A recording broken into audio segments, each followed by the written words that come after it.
Maybe you're the one heading back to campus all excited, or maybe you're the mom that's sending her kids back to school and you're excited for what this free time is going to open up for you. Or maybe you're someone who already has sent their kids off into their adult life and it's time to figure out, well, what do you get to do for you? Or maybe you're going back to school yourself and you feel like you're a little bit behind. You feel like you're starting this new chapter a little bit late. Well, for me, I am coming up on my 10-year college reunion, and it feels like the longest time ago. But September still kicks off my year.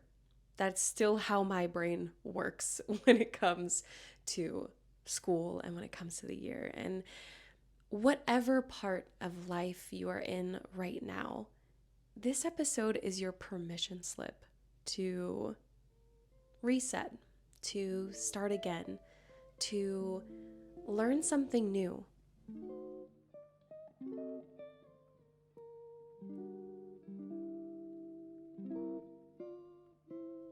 Welcome back to the Self-Love Archives podcast. I am your host, Julia Salvia, also known as your self-love bestie. And whatever season of life you are in right now, it's feeling like back to school is in the air, like fall is coming up, it's in the air. Don't worry, I know. It's still summer. We are still fully in summer. Don't you worry, I'm not rushing anything. But I can promise you I probably will go to Target, Michael's, or some stores at some point just to get ahead of the crowd, if you will. But I am definitely still ready for some beach days, still fully immersed in summer. Besides, our Q3, the board behind me, if you're watching on YouTube, that is, September is part of our Q3 of the year. We don't actually get into Q4 and really get into the fall energy until like the end of September. So, like I said, not rushing, but it's time that we get to think about it. Like fall's in the air, back to school is in the air. Like it's at top of mind now because we're just coming up on September. And I think that this back to school feeling is not just for kids. It's not just for anyone that's actually going back to a place of learning. This feeling is for you too. This feeling is for you to take stock of everything that this year has provided you, everything that this year gave you. It's time to kind of reset for the year coming up. And yes, we are so far away from 2027 still, I know. But the end of the year, like the minute that September's here, I feel like it goes by so fast. All of a sudden, all of the trees have changed. All of a sudden, we are going from Halloween to barely Thanksgiving, all the way to Christmas, and then all of a sudden, we're making our goals for 2027.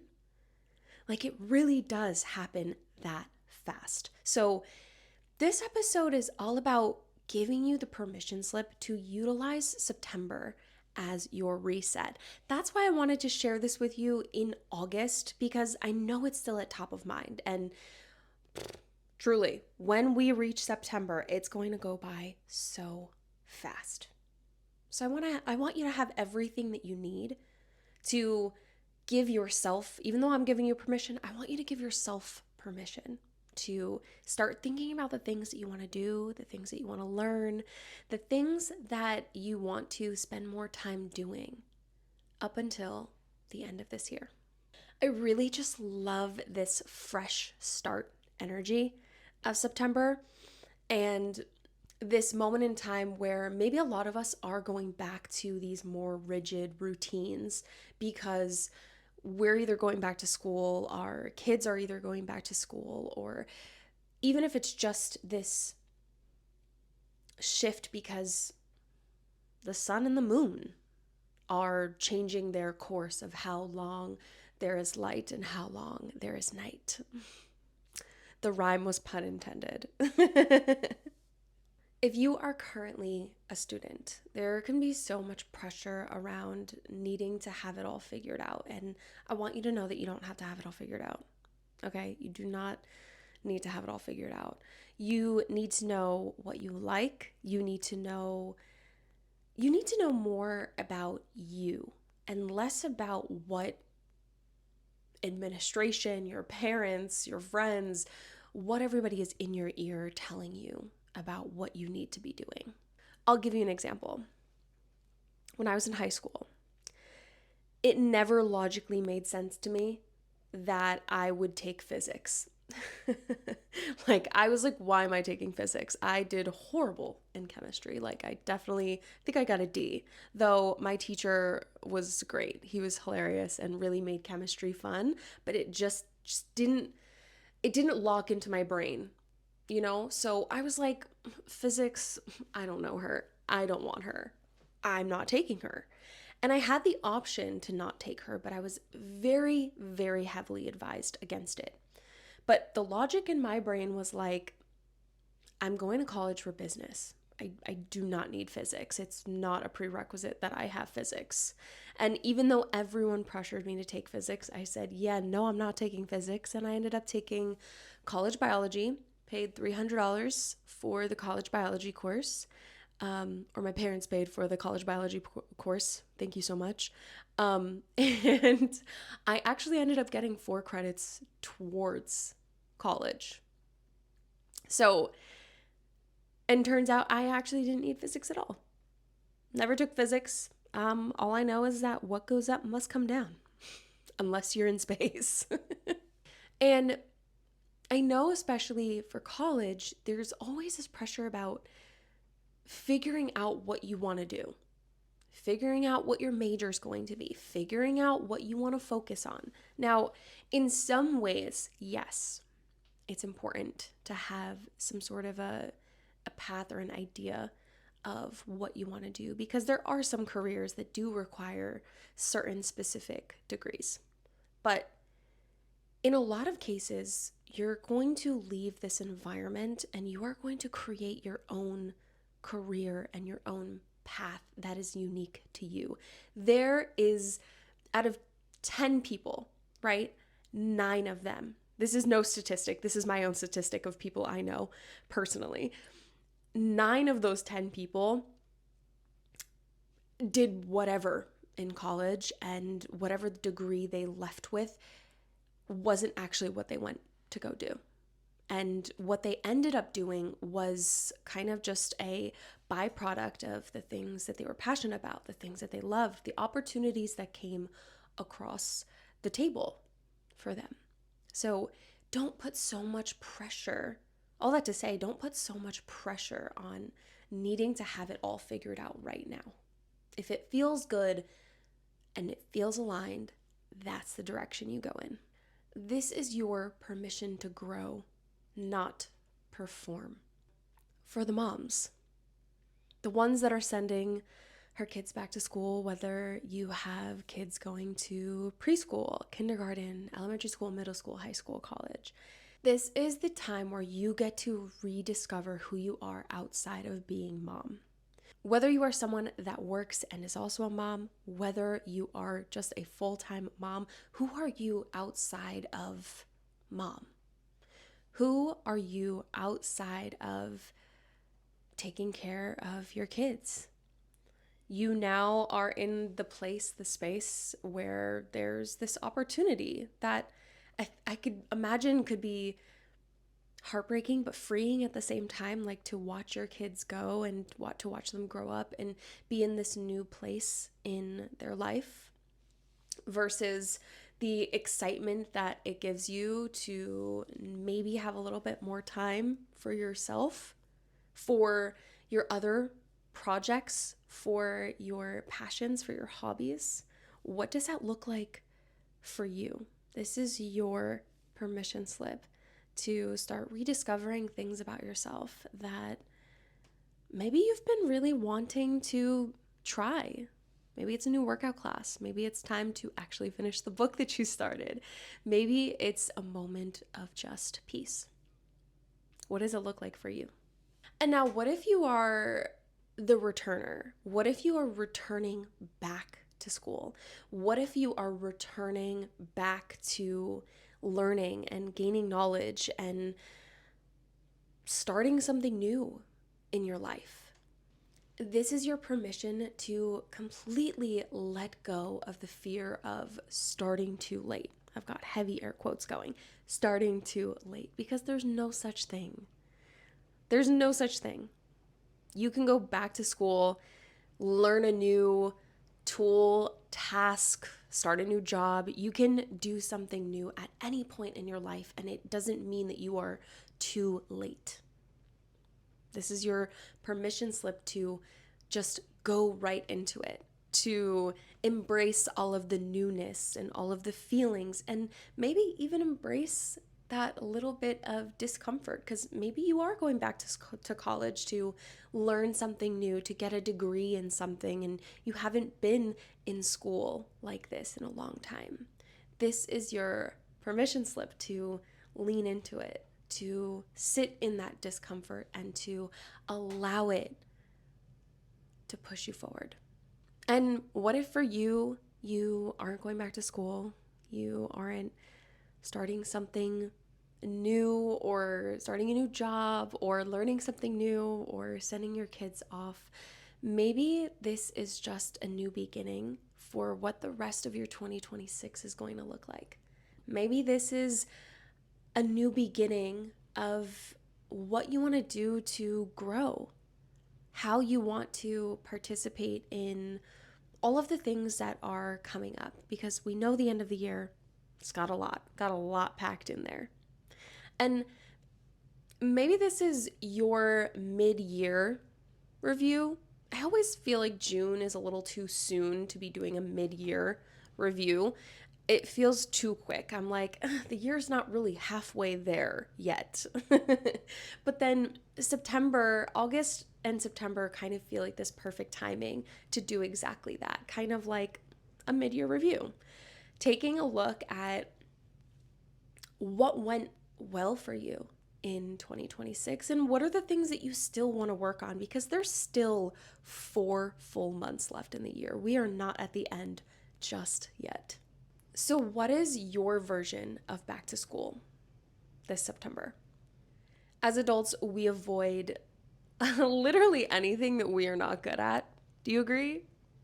But I think there's something really special about being a beginner at something. Like, it's where we come alive. It's where we can giggle at ourselves. It's where we can purposely put ourselves in a place of discomfort that is controlled by us.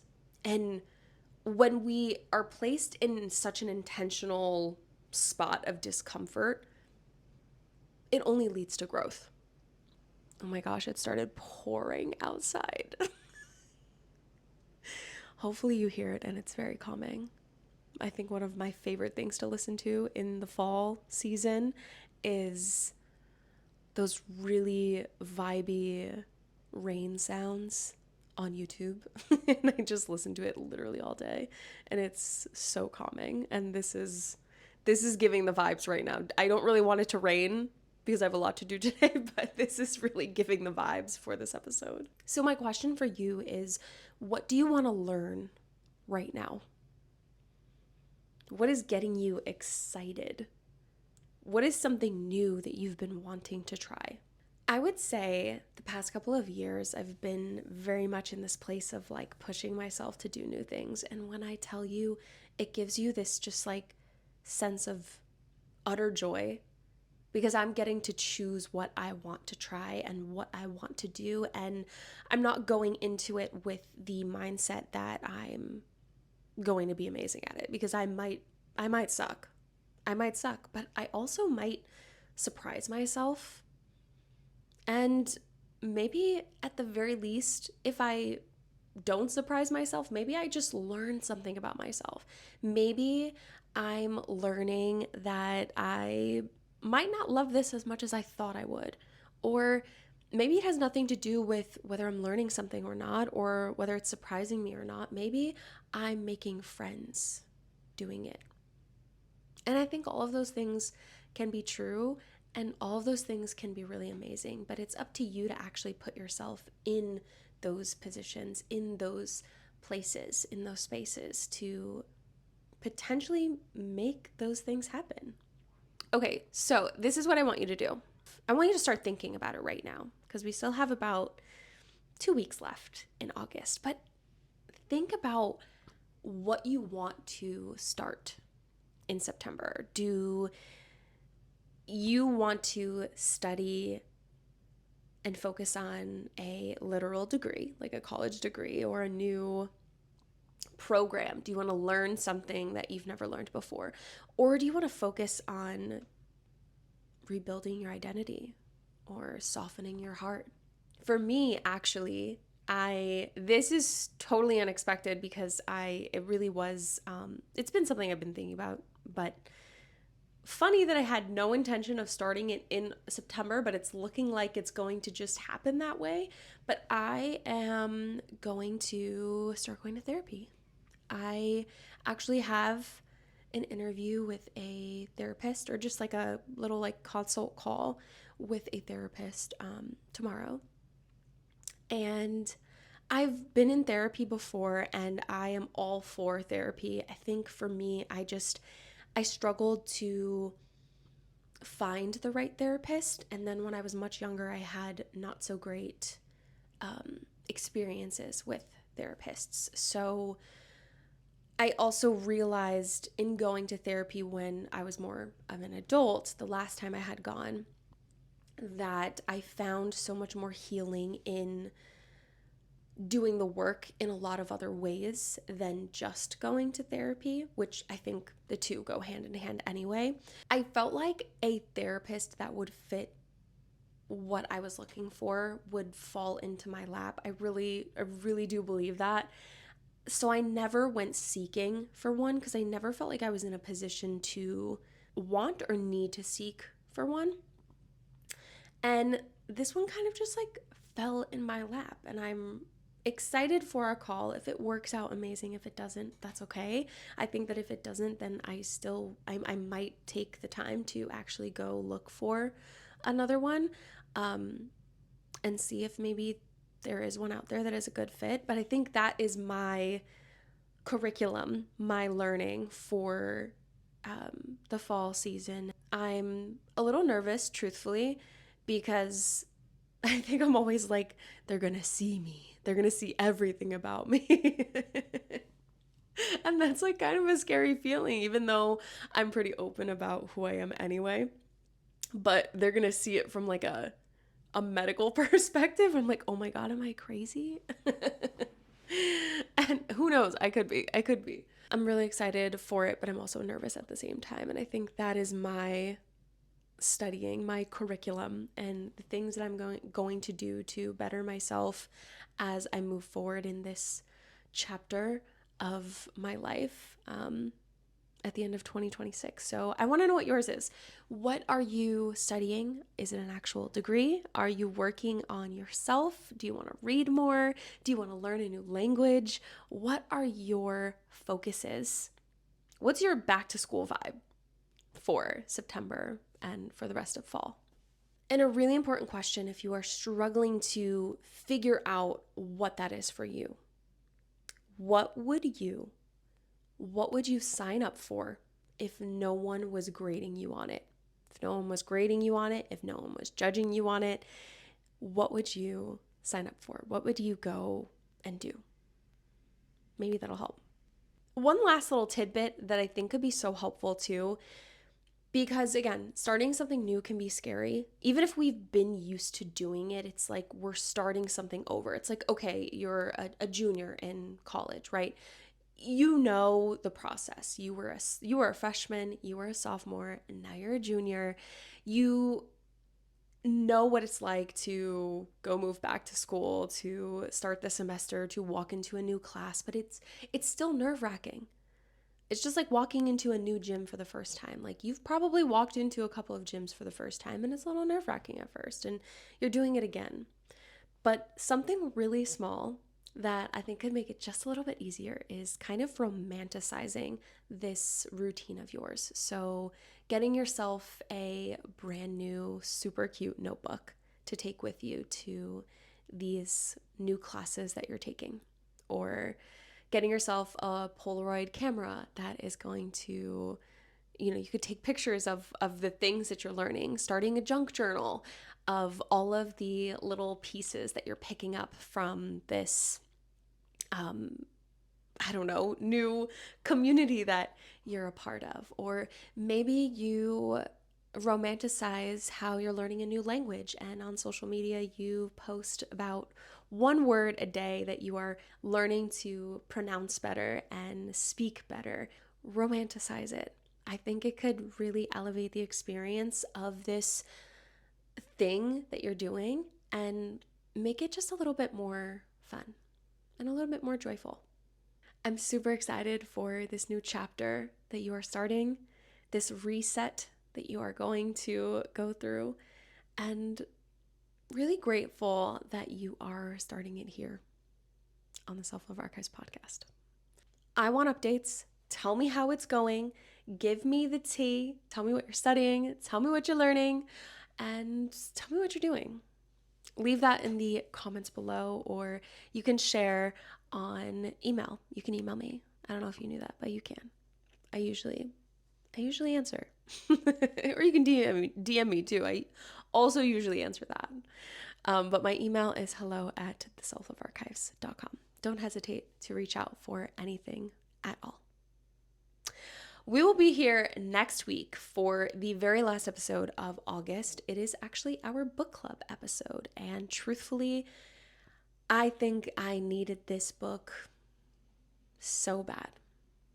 Our book of the month for August is Worthy by Jamie Kern Lima, and let me tell you something, I love this book thus far. I'm almost done, and I think you guys are going to really like the episode I have in store for you next week. So come back here and listen, take a listen, because I think this is the perfect way to wrap up August as we go into this next season, this next chapter of fall.